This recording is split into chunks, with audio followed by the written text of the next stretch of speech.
Good morning, and thank you for joining us today for the Federal Home Loan Bank of San Francisco's Affordable Housing Program General Fund application webinar for owner-occupied projects. We will be going over the 2024 AHP application today. My name is Robert, and I'll be one of your presenters this morning. My colleagues Brandon and Samantha will also be presenting. So this is our schedule for this morning. During this webinar, we will provide an overview of the bank and the Affordable Housing Program's general fund. We'll then go over the changes to the program, application, and worksheets. We'll give you some insight into how we score applications and how we review the financials in determining need for subsidy and feasibility. And we will end with a Q&A session. During the webinar, you will be able to submit written questions to us at any point using the question and answer dialog box. We will provide written answers throughout the webinar and answer any remaining questions live during the Q&A session at the end. Please do not put questions in the chat. Included in yesterday's email to all webinar registrants were several helpful documents that we will reference throughout today's presentation. You should have received a copy of the presentation, the application, the owner-occupied workbook, and scoring results from the last competition. Before we begin reviewing the application, I would like to talk a little bit about the bank and the Affordable Housing Program, or AHP General Fund. For those of you who aren't familiar with the Federal Home Loan Bank of San Francisco, we are a government-sponsored enterprise and a cooperative made up of member financial institutions that include commercial banks, credit unions, industrial loan companies, savings institutions, insurance companies, and community development financial institutions chartered in Arizona, California, and Nevada. The bank's mission is to enable families and households of all income levels to obtain quality housing and home ownership. First, the bank provides low-cost funding and other services that help member financial institutions make home mortgages and provide credit to people, neighborhoods, and communities. And secondly, the bank funds community investment programs that help members create affordable housing and promote community economic development. The Affordable Housing Program is the bank's largest community investment program. Since 1990, the bank has set aside 10% of its annual net income to support the program. The bank has awarded over $1.3 billion in AHP subsidies to produce over 152,500 units of quality affordable housing targeted to low and moderate income households. AHP grants are awarded through a competitive application process. The bank's member financial institutions, working in partnership with community-based housing sponsors or developers, submit applications for specific projects and programs. In addition, the bank has specific down payment assistance programs, as well as an economic and community development grant program. Last year, we also added a new targeted fund that is specifically for Nevada projects. We will hold the second round of the Nevada Targeted Fund this year as well. That fund is very similar to the general fund, but is covered in a different webinar. If you would like to know more about the Nevada Targeted Fund, reach out to one of the contacts listed at the end. So just to let everyone know, in the 2023 competition, the bank gave away slightly more than $28 million. We received 125 applications and received 32 received an award, which makes an approval rate of 26%. 0 of the 32 approved awards were for owner-occupied projects. Given the bank's strong earnings for the first 9 months of the year, we could see our AHP available funds exceed $50 million for this upcoming competition. Although this webinar is focused on completing the application, we think it is helpful to give a brief overview of the AHP General Fund process. The application must be submitted in partnership between a sponsor and member. There is only one competition per year, and the upcoming 2024 application deadline is Tuesday, March 5th at 5 p.m. Pacific Standard Time. Be aware that there is also critical earlier deadline. Applicants must request a workspace in our secure portal for each project they would like to submit. The deadline for submitting a workspace request is Tuesday, February 27th at 5 p.m. Pacific Standard Time. If you miss this deadline and do not request a workspace by February 27th, you will not be able to apply. The award announcements will be made in late June. Once an award is approved, both the sponsor and member must attend a compliance webinar prior to requesting the disbursement of the funds. Attendance at a compliance webinar is valid for 2 years. Note that the compliance webinar is different than this application webinar, and our next one will be held in April. Once a project has all permanent sources of financing secured, construction is imminent, and the sponsor and member have attended a compliance webinar, the sponsor and member can request disbursement of the AHP funds. Every 6 months until project completion, members and sponsors must complete a project progress report called the semi-annual survey. Awardees must complete construction, draw down, and expend the AHP funds, and have home buyers close escrow on their homes within 4 years of award approval. A project must show reasonable progress towards completion to maintain the AHP subsidy. Once construction is complete and the AHP award has been funded, the bank will conduct compliance monitoring called initial monitoring to confirm that the project fulfilled the commitments made in its original application. A request for initial monitoring documentation will be sent 6 to 18 months after the project is complete. Upon project completion, the income retention and compliance period for each unit will be in place for 5 years.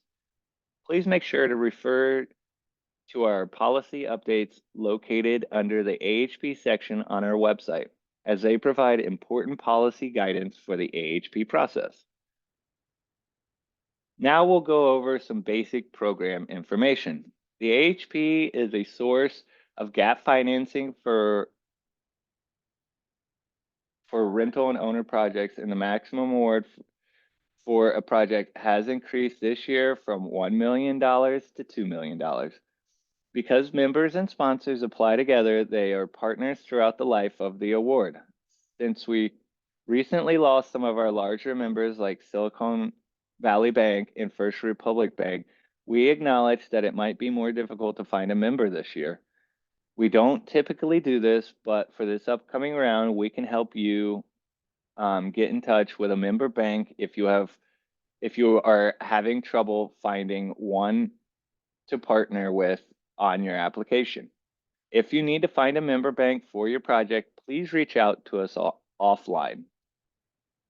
The AHP award is a subsidy structured in the form of a forgivable loan secured by the member in the form of a promissory note and deed of trust. The AHP can only be used to assist those households at or below 80% AMI, and the program is structured in a way that rental and home ownership projects compete together, meaning that there is no specific set aside for either project type. The AHP can be used to cover acquisition, construction, or rehabilitation costs for rental or owner-occupied projects. AHP awarded projects are required to fulfill scoring commitments. If there are project changes after the award is made that affect scoring, a modification must be requested.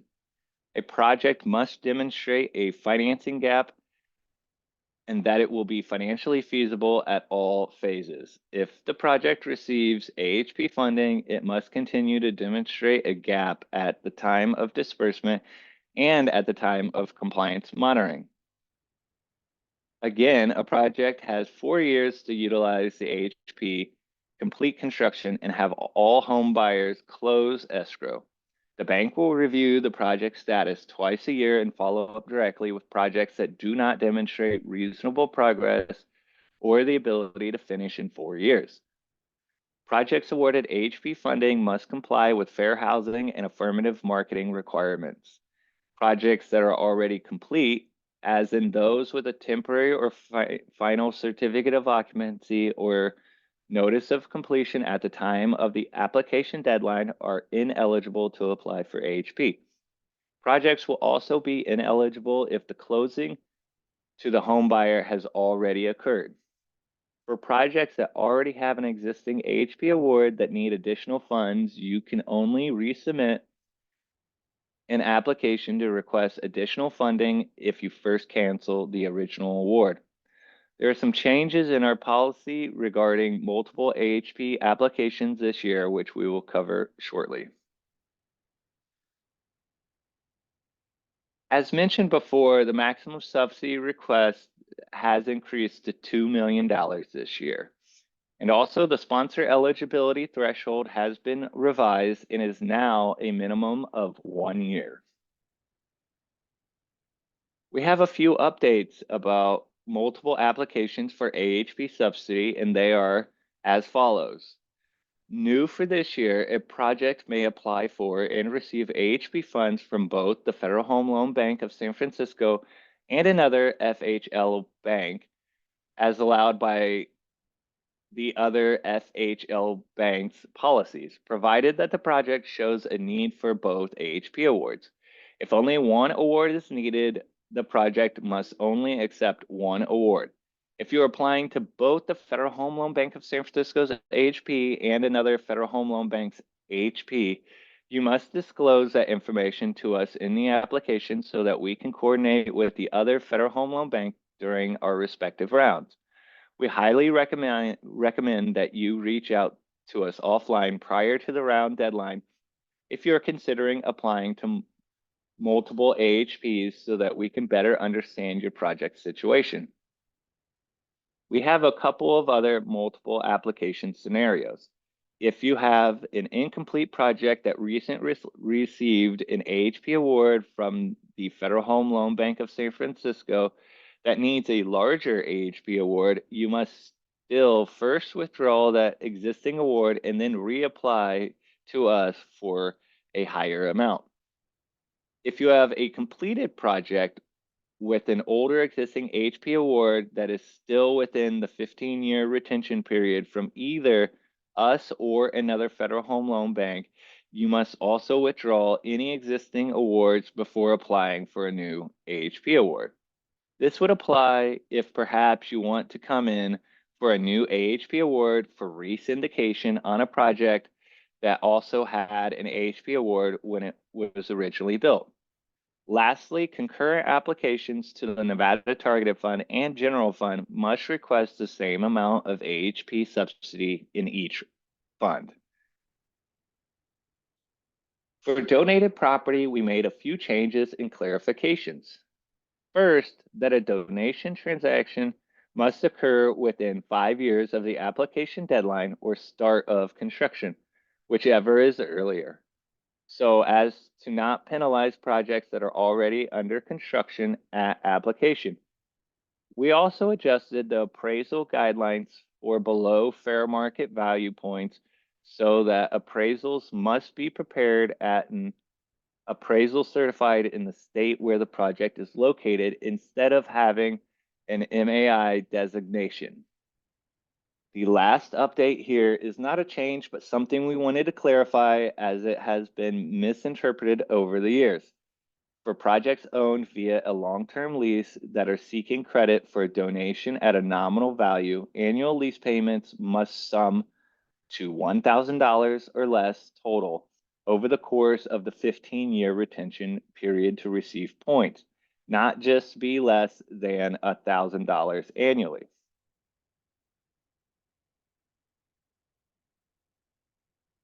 We're excited to share that we have a new 2-point scoring subcategory within nonprofit sponsorship for emerging developers that are minority-owned business enterprises and/or women-owned business enterprises. This addition increases the category value by 2 points for a total of 9 points. We will cover this new subcategory in depth later on in the presentation. For housing for homeless households, guidance has been revised to clarify that the fifth definition of homelessness does not apply to most projects. We will review specific definitions of homeless further in the presentation. To make room for the new nonprofit subcategory for emerging developers, the subsidy per unit scoring category has been decreased by 2 points for a total of 5 points. Now we are going to jump into the application. Here are a few things to keep in mind while filling out the application form. The application automatically adjusts based on the characteristics of your project. Progress in filling out the application is tracked at the top of the workbook and in each section. Applicants can easily jump between sections through hyperlinks within the document. Through icons next to each data field, the form will also tell applicants what information is required and if each section is completed correctly. Make sure to read the instructions for each section and understand the scoring category requirements. Don't forget to reference and upload backup documentation if required for a scoring category. Too often, points are not awarded because documentation was not provided. Unfortunately, we cannot contact you during the round to ask for missing documentation. Address all errors or warning messages. The application form is intended to help you get the right information in the right data format for us to score your application. Data fields with error messages will not be scored. Make sure that the information is consistent. For example, the targeting in the application should match the targeting in the financial worksheets. Inconsistent information may result in loss of points. Make sure that your application is 100% filled out before you upload your final version. This will be noted by the progress bar at the top of the worksheet. Almost all the questions require an affirmative or negative response, even if the question does not apply to your project. Remember that it is best to fill out the application questions sequentially to avoid formula errors. There are maximum character limits for some text boxes on the application. The text boxes should have enough space for the appropriate responses. However, if you have more to write, you can upload separate additional documents. The application now provides an estimated score to be used as a reference only. However, just to note, the bank will make the final determination in the awarding of points. The interpretation and implementation of scoring criteria is at the bank's sole discretion.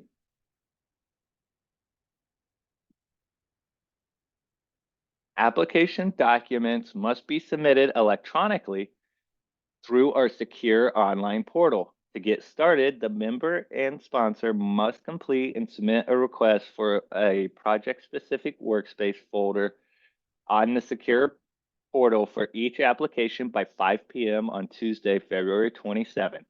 If you do not have a workspace, you will not be able to apply. For each application, the member and sponsors can authorize up to 5 employees to submit documents through this secure portal workspace. We will notify the designated member and sponsor representatives via email to complete authentication to get access for each workspace. The portal users will have to click on the link in the email and follow the instructions. As you upload your completed application, combine supporting documentation in one file for each folder. While the portal allows you to upload multiple files to one folder, only one file can be accepted into our system. If files are not combined, we may not receive important backup documentation needed to score your project. Keep the application form and financial workbook as Excel files in the appropriate format. Some things to keep in mind when uploading documents. Make sure documents that need signatures have a scanned signature. Do not rename, move, or delete the folders. This can cause us not to receive your documents, which could jeopardize your project score. Do not restore files from the workspace recycle bin, as this can also cause errors. If you re-upload updated documents to the same folders, it will overwrite the existing one. Do not submit documents without redacting personal information such as social security numbers, driver's license numbers, or bank account numbers. Do not upload encrypted documents because they cannot be imported into our system. Make sure that everything you upload by Tuesday, March 5th is what you intend to submit. You will not be able to upload anything after that. Note that there is no submit button in the portal. Whatever is uploaded in your workspace at the deadline is your final application package. Lastly, make sure that the secure online portal website is not blocked by your IT department, or have them unblock it so you can access the workspace. Make sure that there is only one PDF per folder. Combine multiple files into one, and only one file can be accepted into our system. So if you upload multiple documents, it is likely they will not all be received, and you may lose points. Remember that we cannot contact you during scoring.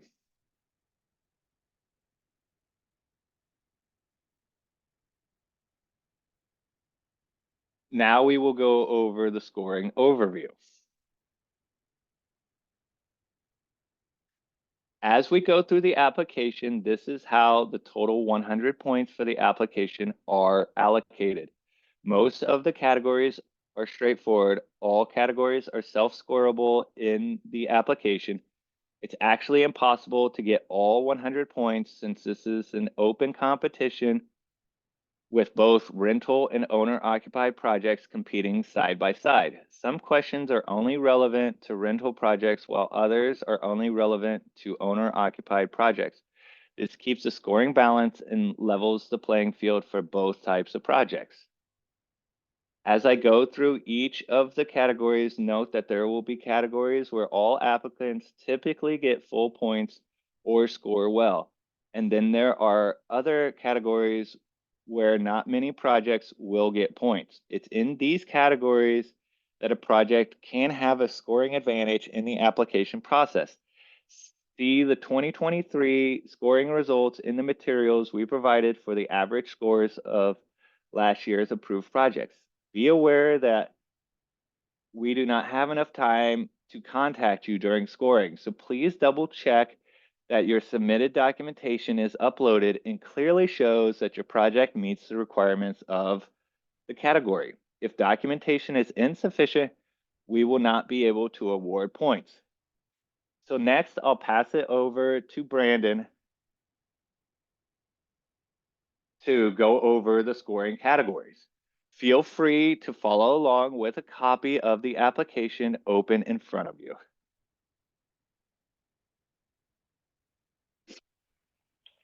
Thank you, Robert. Our first scoring category is targeting. Targeting is worth up to 20 points, which is the largest number of points possible in any one category. Rental and owner projects are scored separately. This is an extremely competitive category, meaning most approved applications receive full or near full points. An owner-occupied project must have all units restricted at or below 80% of AMI to be eligible for AHP funding. Projects will be scored using the following scale. If 20% or more of the units are for households at or below 65% of AMI, the project scores 20 points. If less than 20% of the units are for households at or below 65% of AMI, the project scores 18 points. On the application, you will enter only the number of income restricted units and their corresponding AMI levels into the yellow shaded cells in the table. The gray cells will activate and turn yellow once the number of units are entered in the cells. Make sure to enter only whole numbers with no decimal places or you will get an error. Information in this section must be consistent with the targeting and financing sources worksheet in the workbook. In the last competition, the average score for an approved project was 19.94.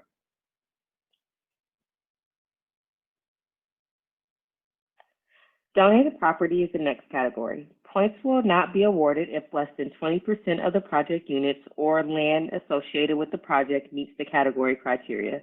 Points can be prorated if not all of the units qualify. There are three situations that qualify for points. The first is a straight donation. If the site is acquired or to be acquired from an unrelated third party for $1,000 or less, or a long-term land lease is executed for $1,000 or less in total rent payments over the 5 years, then the application is eligible for up to 5 points. If this scenario is relevant to your project, complete the first section titled Donation of Property. Next is acquisition of property from a federal agency. If land is conveyed from a federal agency at a price greater than $1,000, then 1 point will be awarded. If this is the case for your project, complete the middle section. The third way to get points is if land was acquired from an unrelated third party at a significant discount to fair market value. So, for example, if you have a property with a fair market value of $1 million and your purchase price is $200,000 or 20% of the fair market value, you would receive 1 point. If your purchase price is $150,000 or 15% of the fair market value, you receive 2 points.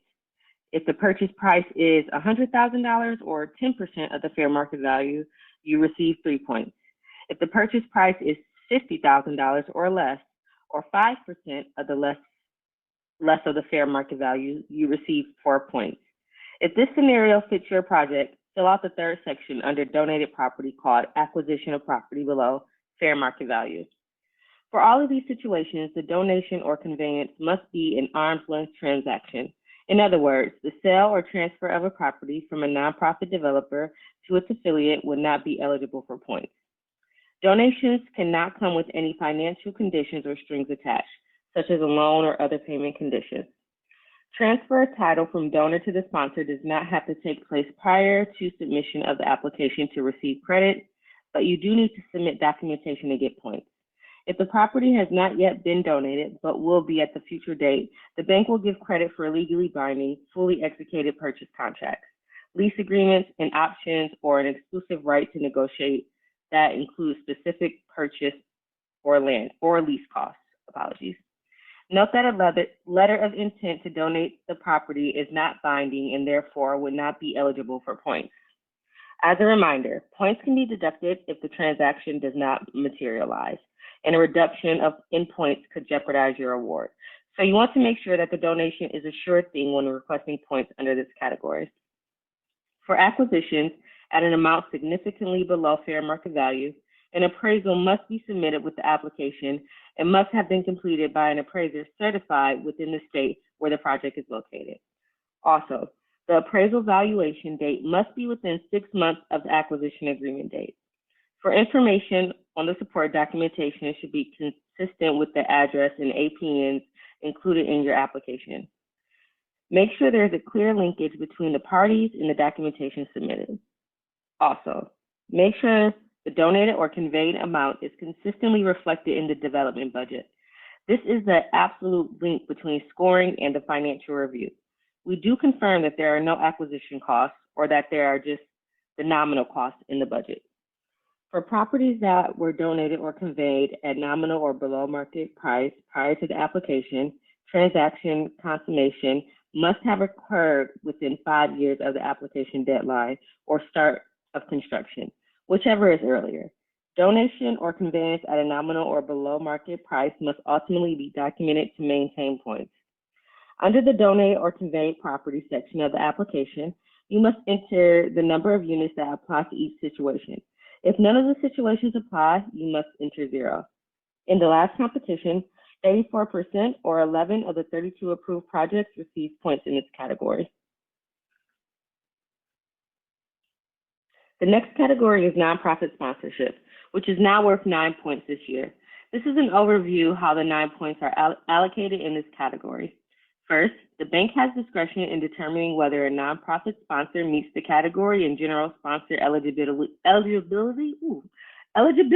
threshold requirements.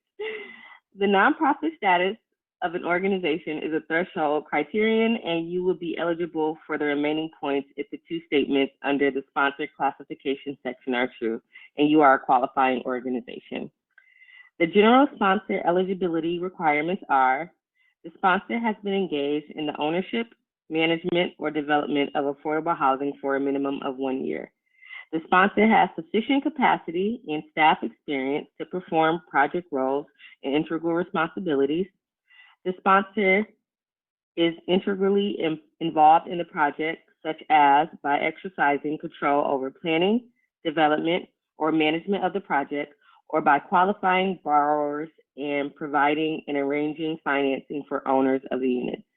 For not-for-profit organizations or government entities, the project sponsor must be the parent organization and not an affiliate organization. Please note the entities that qualify for points are a nonprofit organization, Native American tribe, an Alaskan Native village, or the government entity for Native Hawaiian homelands, a state housing agency, local housing authority, and a state or political subdivision of a state. For owner-occupied projects, there is a regulatory requirement that the project sponsor must be integrally involved in the project. The first 4 points are based on the nonprofit sponsor's material involvement in the project.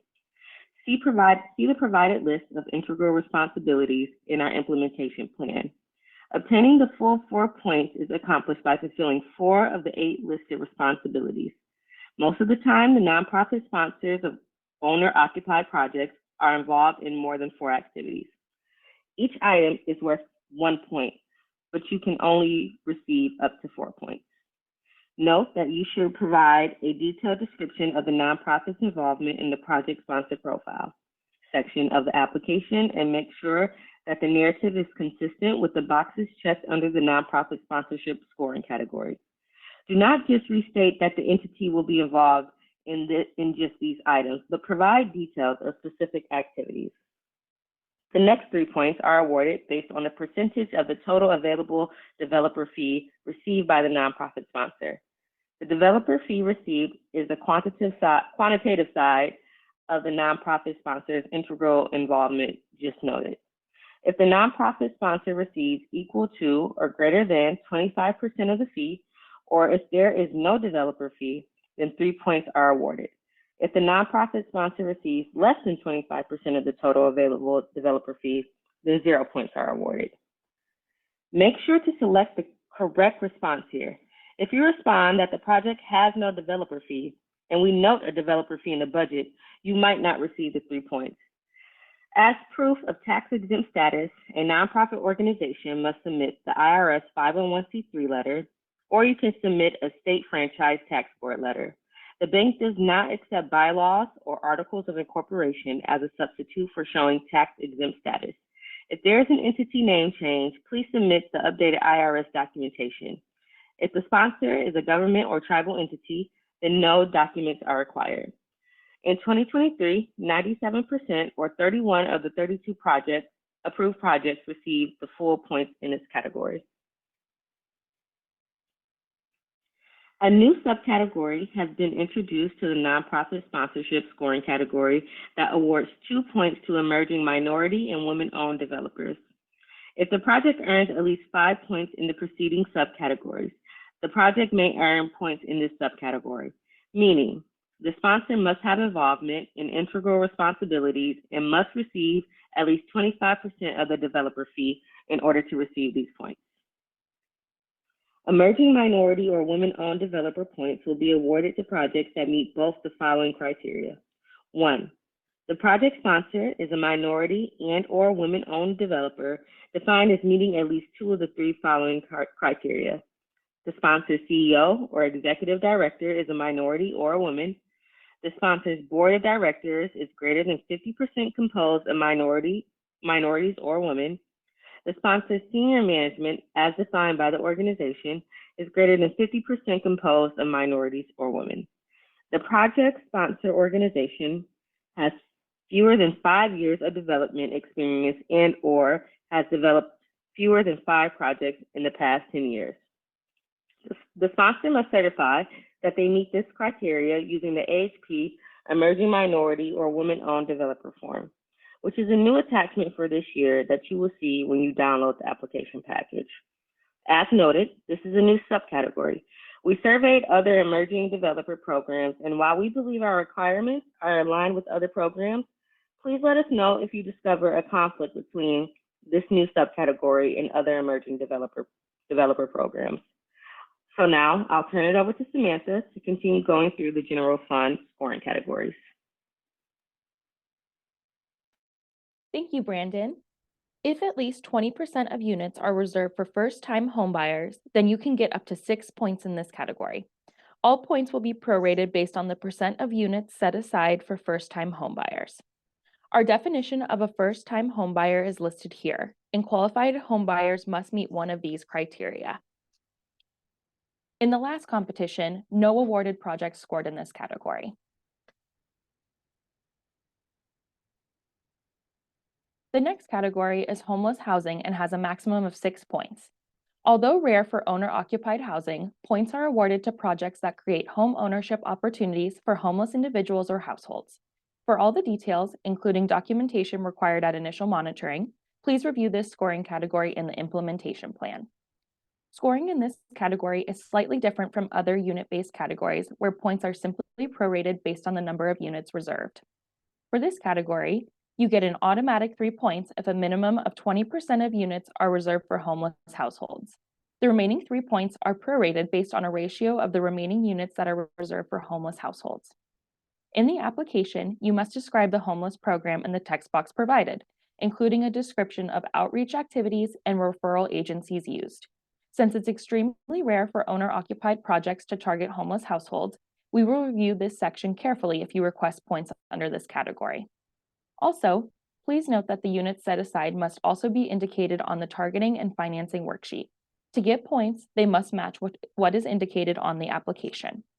In the 2023 competition, 69% or 22 of 32 approved projects received some number of points here. The next category is special needs. Up to 5 points are awarded based on the percentage of units reserved for special needs populations, those that fall into the 5 categories listed here. A minimum of 20% of the units must be reserved to get any points, and points will be prorated if not all units apply. For example, if 50% of the units are reserved for one or a combination of these populations, you get 50% of the points. There is no double counting for this category. As you can see from the application, there are multiple categories possible. You will not receive credit for more than one designation for the same unit. More than one of these designations can apply to the same unit, but you will get an error message if the number of units input into the application exceeds the total number of units in the project. Also, please note that in the financial workbook, the units set aside for special needs households must be indicated on the targeting and financing sources worksheet. To get points, they must match what is indicated on the application. In the last round, approximately 16% or 5 of the 32 approved projects received some number of points in this category. Here we have our large units category. Similar to homeless and special needs, at least 20% of total units must have 3 or more bedrooms to qualify for points in this category. For example, if 12 of 45 total project units have 3 or more bedrooms, the calculation would be 12 3 or more bedroom units divided by 45 total project restricted and non-restricted units equals 27% or 3 points. Units must be consistent on both the application and targeting worksheet in the financial workbook. Last year, 47% or 15 out of 32 projects received points in this category. Rural housing is a pretty straightforward category. If at least 20% of the units are in a rural area as deemed by a government agency, then you can receive up to 5 points. Points are prorated in this category. In the application, list or describe the agency designating the area as rural after the number of units are typed in. Rural status can be designated by a state or federal government agency, such as the USDA. USDA provides this information on their website under Rural Services. You must submit documentation from the designating entity to support your claim. If this information is not provided, the response is considered incomplete and points will not be awarded. In Arizona, rural area can be designated by a Native American tribal entity. In the last competition, 25% or 8 out of the 32 approved projects received points in this category. The next category is promotion of empowerment. The purpose of this section is to see how your project will financially or economically empower the homebuyers through programs or services. There are 7 services or programs. Each service or program is worth 5 points. Review the instructions and the notes following each question in the application. Much of the information we want to see in the submitted documentation is outlined here. You get 5 points if you meet the scoring guidelines. If you don't meet the threshold, then you get 0 points. There will not be any prorated or partial points given in this category. All services must be of a regular and ongoing nature. Also, all services must be free to all residents except for childcare. Services must be available within 6 months of the project's completion, except for pre-purchase homeownership counseling, which we would expect to be offered before the home buyers close escrow. Documentation is required at initial monitoring to substantiate the provision of services. If the sponsor is providing the services themselves, then a detailed service plan must be provided. To get credit for a sponsor-provided service, the organization must have in-house capacity to provide the service with staff that has appropriate knowledge and expertise.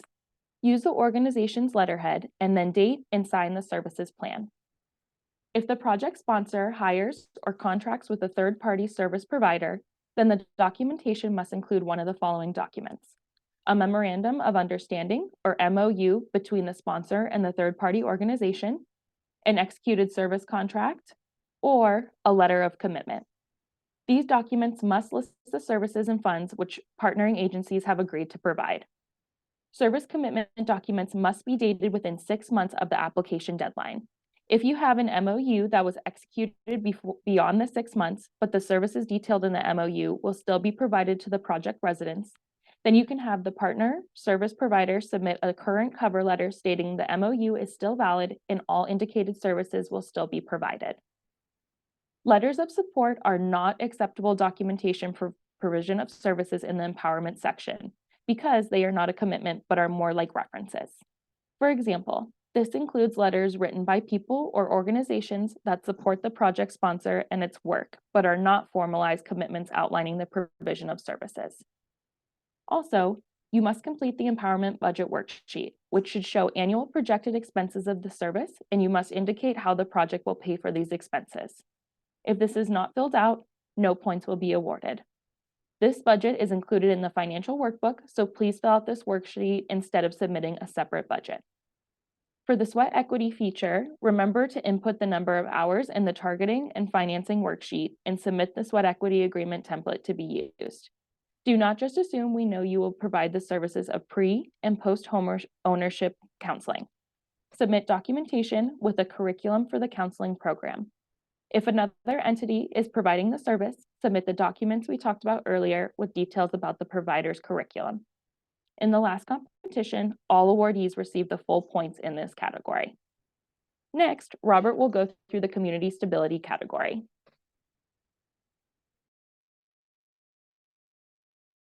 Thank you, Samantha. The community stability category is about determining how your project benefits the community at large and contributes to stabilizing the neighborhood. The category is worth up to 14 points. There are 6 main community stability features with specific elements under each feature that you can select. The specific point allocation for each feature can be found in the scoring guidelines in Attachment B of the bank's implementation plan. No partial points will be given, and you must submit required support documentation for each selected element to receive points. Like the rest of the application, even if some of the questions do not apply to the project, you will have to confirm that the question does not apply to the project. In 2023, the average score of the top 20 approved projects was 11.2, and the overall average score was 10.97. So now let's look at the features a little more closely, and we'll go over how the points are allocated. First is the revitalizing neighborhoods by optimizing project site use. This is worth 3 points, and your project must involve development of an infill site or adaptive reuse, demolition of a substandard building, or substantial rehabilitation. The points will be awarded if you select one of these elements and submit the required documentation. Although it's already stated in the application under development of an infill site, a recent aerial photo of the site showing the outline of the entire site must be provided to receive points. Otherwise, we may have trouble determining the boundaries of the site and could be unable to award points. For a site to be considered infill development, it must be at least 50% undeveloped and at least 50% of its perimeter must adjoin parcels that are already developed with existing urban uses. Documentation requirements for adaptive reuse of non-residential buildings or structures need to clearly show the extent to which the project involves adaptive reuse. To receive points for demolition, the demolition must be undertaken by the sponsor, with the one exception that we can give credit to large-scale transformative projects where a public agency has completed demolition within the previous 5 years. Demolition by the sponsor must show costs in the development budget. For demolition by a public agency, documentation must show that the demolition was to enable the project's development and was completed within 5 years of the application deadline.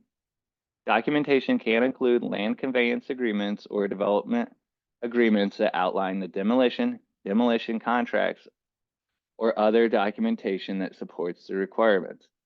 A demolition contract is not required, but documentation must clearly show the substandard condition of existing buildings to qualify for demolition points. The intent of the category is to award points to projects that remove blight in the community through demolition of substandard structures, not just any demolition. The photo included in this slide is an aerial view of an infill site that is currently vacant, with at least 50% of the site as undeveloped, and the photo clearly shows the project site with an outline. Next, we have community revitalization or economic development. This is worth 2 points. To qualify, the bank's community revitalization or economic development plan area form must be signed by an appropriate planning official and confirm that the plan meets the required criteria. You must meet the following. As of the application deadline, a government entity has formally adopted a plan to revitalize a defined geographic area containing the proposed site. A standard housing element or general plan is ineligible unless it contains a specific revitalization area where the site will be located. The project proposed in the application would contribute to one or more of the plan's stated goals. A government entity has made or is committed to making specific investments in non-housing infrastructure, amenities, or services beyond developing the proposed project. The project benefits from incentives such as a streamlined entitlement process, additional funding, or relaxed design requirements by being inside the boundaries of the plan. Please note that we do not award points to opportunity zones in this subcategory, as they do not meet the required plan criteria. Next, we have proximity to transit and amenities. Being located near transit and amenities is worth up to 4 points. For the transit element, a project must be located within 1/3 of a mile radius of the specific transit stop. A half point up to a maximum of 2 points will be awarded for each transit service or line. Like the transit component, to receive points under amenities, a project must be located within 1/3 of a mile radius of the specific amenities that are appropriate and accessible to the project residents. For example, the project may be located next to an elementary school, but if the population is 100% seniors, no points would be awarded for that amenity. A half point up to a maximum of 2 points will be awarded for each of the 8 amenities listed.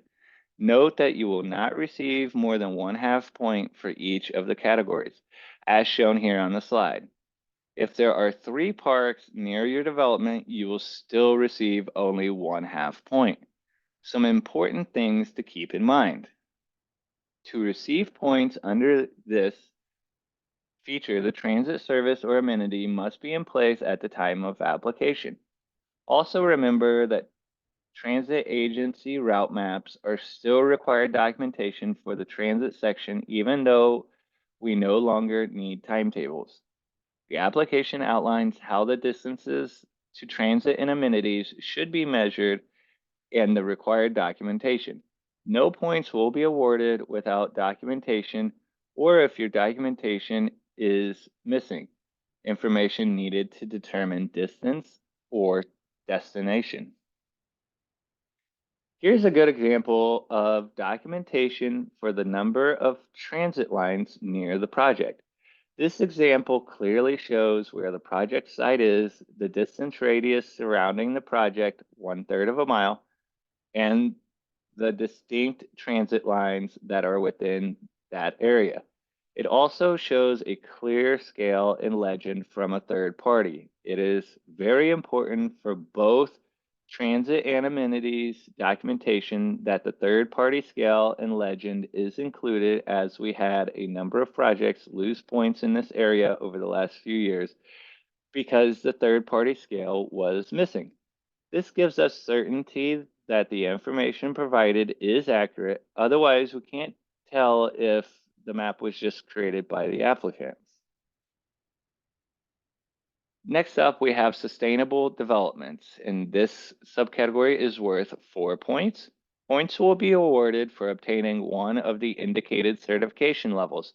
The first level is worth 1 point, the second level is worth 2 points, and the third level is worth 3 points. The fourth level is worth 4 points for lead or enterprise certified projects with net zero certification. The Nevada Housing Division's Silver State Sustainable Home certifications is also included as an accepted certification and will be awarded 1, 2, or 3 points depending on the level of certification.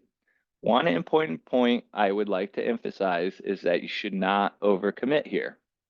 If the commitment is not met, this would lead to a future project modification involving a loss of points, which could jeopardize the project's award. Also be aware that new construction projects are not eligible for points related to improvement over an existing HERS rating. Scoring credit for this type of certification is limited to renovations. Next, we have home ownership and economic integration. This feature is worth 2 points. 1 point will be given for the creation of home ownership opportunities. 1 point will also be given for a project being located in a high resource area. The location of a project needs to be in a high or highest resource area where this designation exists.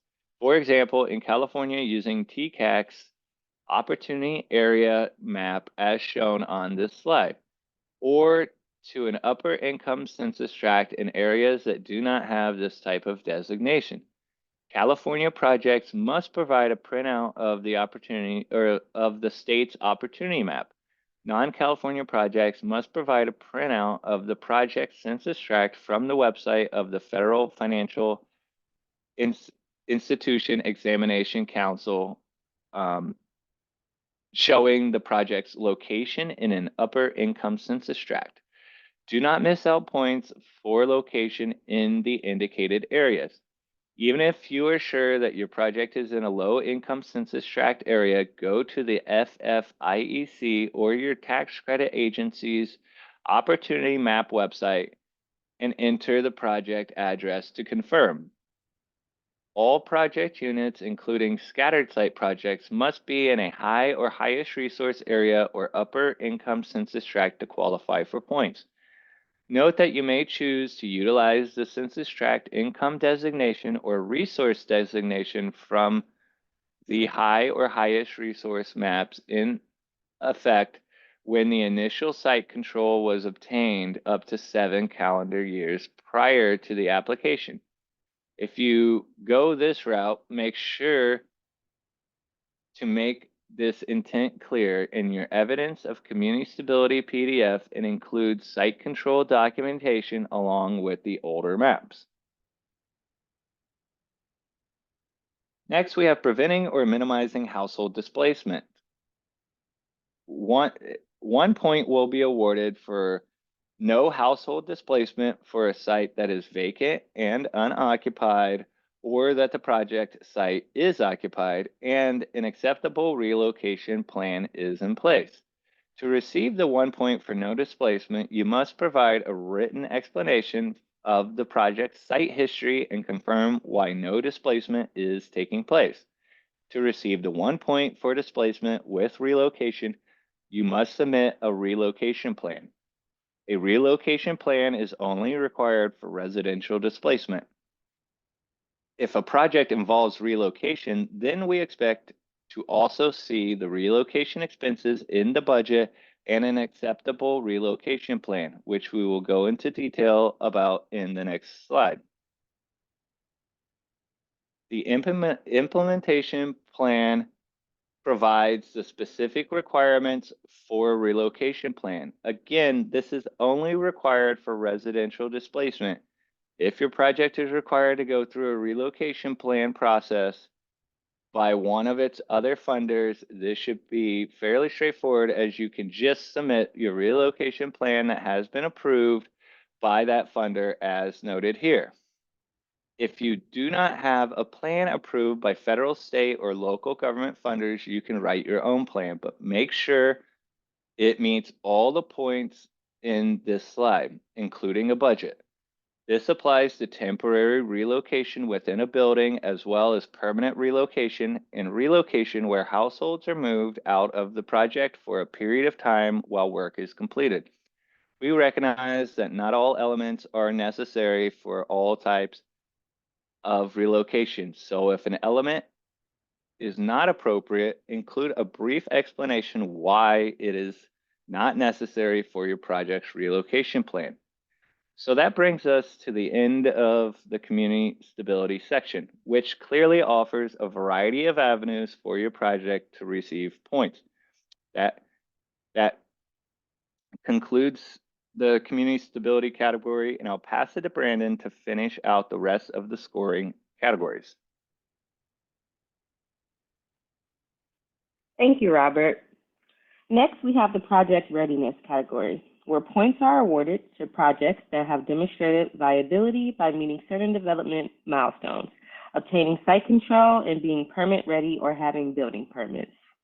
If you have a scattered site down payment assistance program with no construction or rehab, you automatically receive 3.5 points in lieu of the site control and building permit issuance. If the project involves new construction or rehabilitation, then points are awarded based on fulfilling the 2 project milestones. The questions are ordered sequentially to match these milestones, and you must get points in the preceding question before qualifying for the next question. Points are also prorated if the questions are not applicable to all units. 3.5 points are awarded for full site control. Documentation must be submitted as evidence for the different options listed in the application. A final settlement statement, title insurance policy, executed disposition, and development agreement or title report. 2 points are awarded for partial site control as evidenced by an executed purchase agreement, option to purchase agreement, or exclusive right to negotiate agreement, or an ERNA. Again, documentation must be submitted to receive points. For all projects, if a project only has partial site control, the project will not qualify for permit readiness points. The sponsor must have the ability to develop the site by either having full ownership or full control of the site prior to getting points for having building permits. Documentation must be fully executed and valid and is required for all parcels. It must be clear that the project sponsor or partners have site control on the documentation, or additional evidence must be provided showing that there is a link to the sponsor.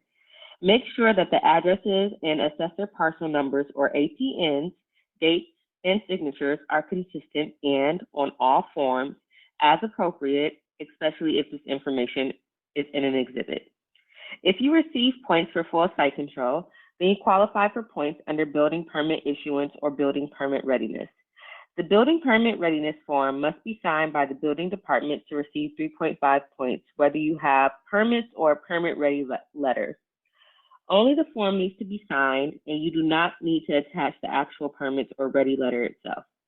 For projects on Native American tribal lands, a proxy letter from the tribal council or entity is acceptable in lieu of the building permit readiness form. Just a note here, a new form must be submitted every time the application is submitted. Also, if you only have partial site control, you will not qualify for points for having a building permit readiness letter. On the application, even if some of the questions do not apply to the project, you will have to indicate that zero number of units apply under the question. For all types of owner-occupied projects, you can get 3 points for providing a list of identified home buyers that are income qualified. The list of eligible home buyers should include name, family sizes, addresses, AMI information, and household income, which must correspond to the information in the targeting and financing worksheet. Points will not be awarded for home buyers whose income exceeds the income targets or who do not qualify for mortgage amounts necessary to purchase homes for the project. Points are capped at 7 in this category, even though you could conceivably be eligible for more. In 2023, the average score for approved projects in this category was 5.92.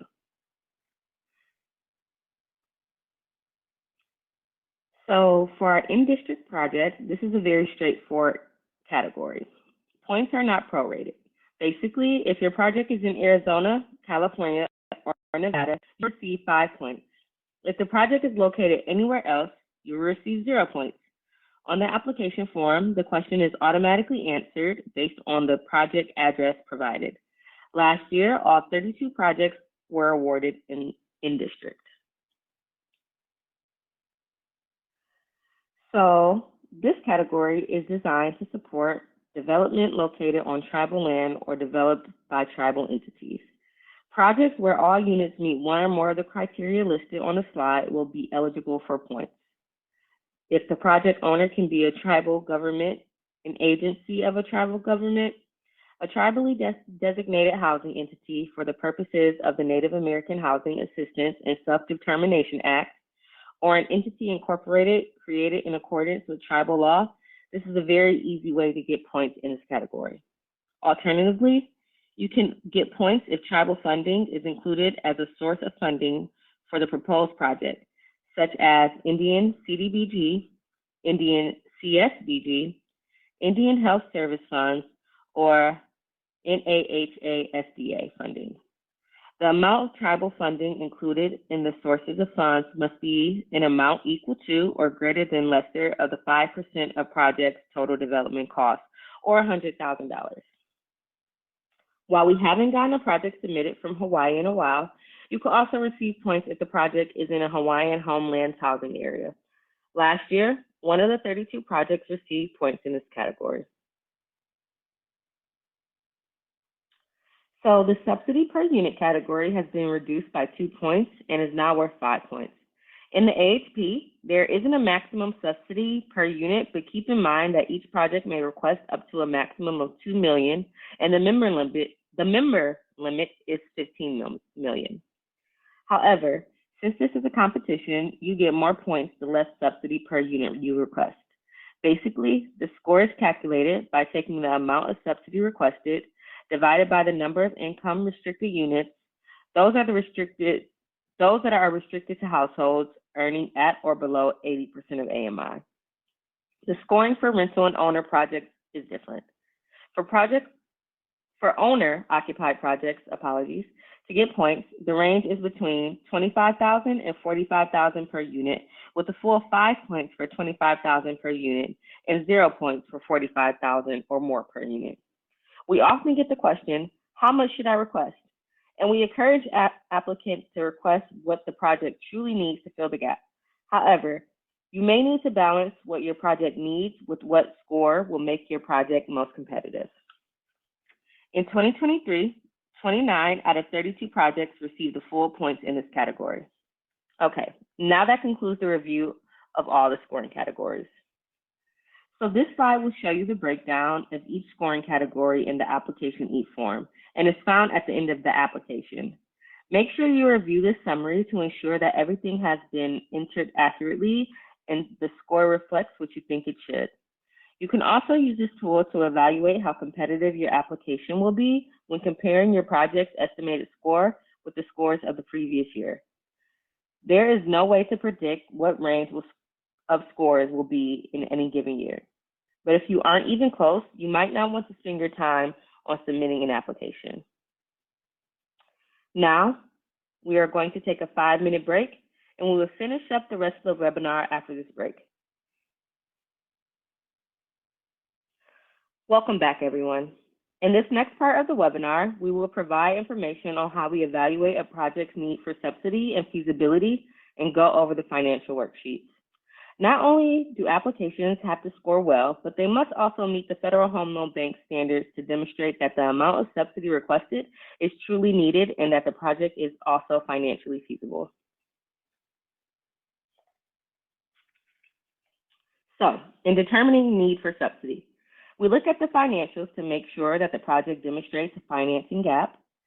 We look at the project's financing structure and development costs to see that AHP is filling a project's financing need that is not covered by other funding sources, and that the project is only asking for enough AHP to truly fill the gap. We look to see that the project's sources of funding, including the AHP, equals their projected development costs. For financial feasibility, we make sure that there are no remaining financing gaps after the AHP is factored in. And we also review expected home buyer monthly housing payments and home sales prices to make sure those home buyers can afford the units and the projected home prices are reasonable. For financial benchmarks to help us evaluate need for subsidy and feasibility, we use a set of financial benchmarks that projects must meet. These benchmarks are updated often to try and reflect industry standards. If your project deviates from a benchmark, an explanation must be provided. And please be aware of the note at the bottom of the slide. A project must demonstrate need for subsidy and financial feasibility at application, disbursement, and compliance monitoring. So in evaluating need for subsidy and financial feasibility for owner-occupied projects, some of the main items we look at are whether or not sources of funds for development equals the cost to build the home. If not, why is there a discrepancy? A difference can be a cause for ineligibility because having too many sources means the project doesn't demonstrate a need for some or all of the AHP, and on the other hand, not having enough sources means that the project still has financing gaps that aren't being filled and the project isn't feasible. Are the development costs reasonable and customary? If a line item seems excessive or atypical, we would expect an explanation. For instance, there might be an extraordinary high local impact fee from the city that we've never encountered. Since no one project is exactly alike, we try to understand that all the different set of circumstances surrounding each one.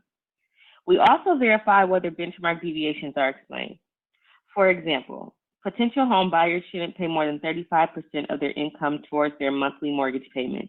If exceeded, we would need a good explanation from the applicant.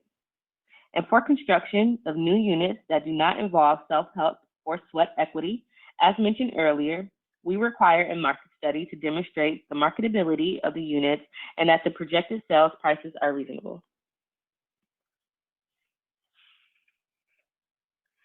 So a couple of things to mention on the financial workbook. Please use the version that comes with the application packet you download. You should see version 5.4 in the top of the right corner of each worksheet.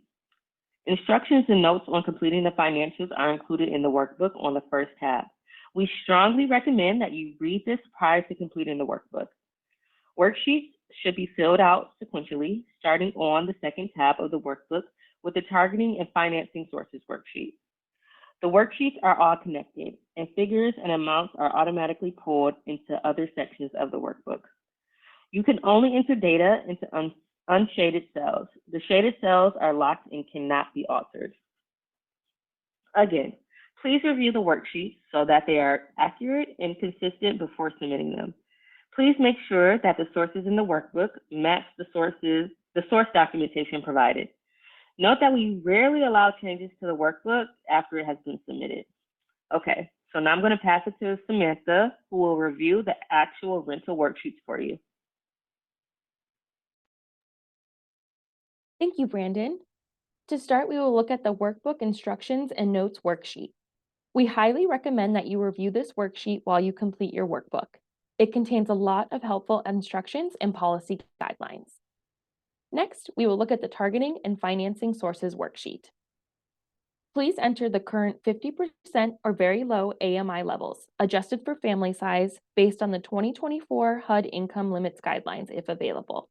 If HUD doesn't release the 2024 income limits by the deadline, please use the 2023 limits. Enter the number of proposed units for each AMI target level and configuration. The AMI data on each unit is linked to the Targeting Self-Score worksheet we provide in this financial workbook. If you already have identified home buyers and know their family income, still only input their percent of AMI. The worksheet automatically calculates the family income, and it is okay if it is not exact. Enter number of bedrooms and assumed family size, and financing sources such as the amount of AHP per family, any buyer down payments, and first mortgages. If applicable, indicate which units are reserved for homeless or special needs. The number of units reserved must be consistent with the homeless or special needs application scoring categories to receive scoring credit. Select the units for whichever category the project is seeking points under, either homeless or special needs, not both, per the scoring guidelines that prevent double dipping in these categories. Indicate the terms, rates, payment terms, and status of funding commitments for each funding source for homebuyer purchases.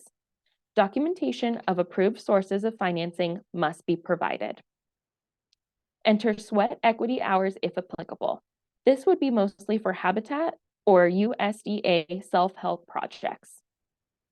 If the sponsor is providing discounted financing, for example, 0% mortgages, indicate yes in the box and complete the discounted financing calculation worksheet. If the project is a self-help project financed by the USDA RD 502 program, indicate yes in the box. Any additional payments for second or third mortgages must be calculated and entered manually under Other Payments. Enter other applicable items such as taxes and insurance, homeowner dues, etc. A couple other items to note. To ensure consistent and reasonable rate assumptions, interest rates and spreads should be set in accordance with the interest rate assumptions guidelines, which can be found in the reference manual. Total purchase price figure auto-populates in the development budget to compare with the total development costs. We are looking at what the applicants are selling the homes for and seeing if the housing expenses are reasonable. If there are too many sources, there may not be a need for the AHP. And if there are too few sources, the project may not be feasible. Next, we will look at the Sources of Funds Summary worksheet. This worksheet collects data required by the Federal Housing Finance Agency. Please indicate which sources are applicable to the project. This is only relevant to permanent financing. Please exclude construction and bridge financing. Include HUD, USDA, and VA financing under other federal housing programs. If a source does not fall clearly within the listed categories, please select Other. Next, we will look at the Development Budget worksheet. Please select the building type, condos, single-family homes, or townhomes. Enter the average square footage per home. Enter the acquisition costs and development costs by line item. Please explain any discrepancies or differences between sources and uses of funds in the space at the bottom of the worksheet. There are situations when financing sources are not required to be secured against the property and will not be reflected down the road in the HUD-1 settlement statement. If you have a situation like this where the sources are less than the uses on the worksheets, then please explain it in the development budget comment box. If AHP funds will be used as down payment assistance for the purchase of existing homes with no rehabilitation, enter the acquisition prices in the development budget under Purchase of Existing Homes. The targeting worksheet must reflect a reasonable estimate of the sales price of the homes to be purchased by eligible home buyers. Ensure acquisition cost is consistent with readiness and donation sections of the application and that documentation is provided. List cash items only. Do not include non-cash costs, which are in the budget as both a source and a use, such as volunteer labor, pro bono services, or expenses to be reimbursed. Include site improvements under the on-site and off-site improvements line items and not under land costs. The construction management, sponsor managed, and project specific line item should not include other overhead costs, those that are unrelated to construction. Include other overhead costs in the developer fee line item. Documentation for construction management costs will be required at initial monitoring if the project is approved for an award. Closing costs are those to be paid by the developer, not the home buyer. For self-help projects, if a lot is sold by the sponsor to the home buyer for a sales price that exceeds the cash cost to purchase and develop the lot, the difference between the sales price and the cash cost is considered developer fee. Please feel free to add any comments on any items in the workbook in the comment box at the bottom of this worksheet. Next, we will look at the discounted financing worksheet. If the sponsor is providing discounted financing for homebuyers, then you will need to complete the discounted financing worksheet. For example, Habitat for Humanity sponsored projects that provide 0% mortgages to homebuyers would need to fill out this worksheet. Total adjusted sources of financing must equal total uses. Next, we will look at the Promotion of Empowerment Budget worksheet. This worksheet ties to the scoring of Promotion of Empowerment. No empowerment points will be awarded if this worksheet is not completed. Include sources of revenue that will be used to pay for homebuyer programs or services. Please include all expenses related to those services. Total revenue minus total expenses should equal 0. Next, we will look at the benchmarks worksheet. The base information for the benchmarks worksheet will be auto-populated for you, except that you will need to manually compare your project's information with the benchmarks for interest rate assumptions found in the reference guide. Provide detailed explanations of and supporting documentation for all benchmark deviations, such as requirements of other funding sources. Deviation explanations must be quantifiable in relation to the amount the benchmark is exceeded. If a project costs exceed the gross residential square footage cost estimates provided by the RS Means Company, a written explanation, complete with supporting third-party documentation, such as an architect or contractor estimates, is required. Next, we will look at the Targeting Self-Score worksheet. This worksheet is used for informational purposes only, but it will help give you an idea of what your score will be. Next, we will look at the AHP application comparison worksheet. This worksheet is intended to help you maintain consistency between data in the application and data in the financial workbooks. When you have finished filling out both documents, click the Run Comparison Now button to identify any inconsistencies. If any errors are noted, please fix them and run the comparison again to make sure the issue is resolved. That concludes the need for subsidy and project feasibility review segment of the presentation.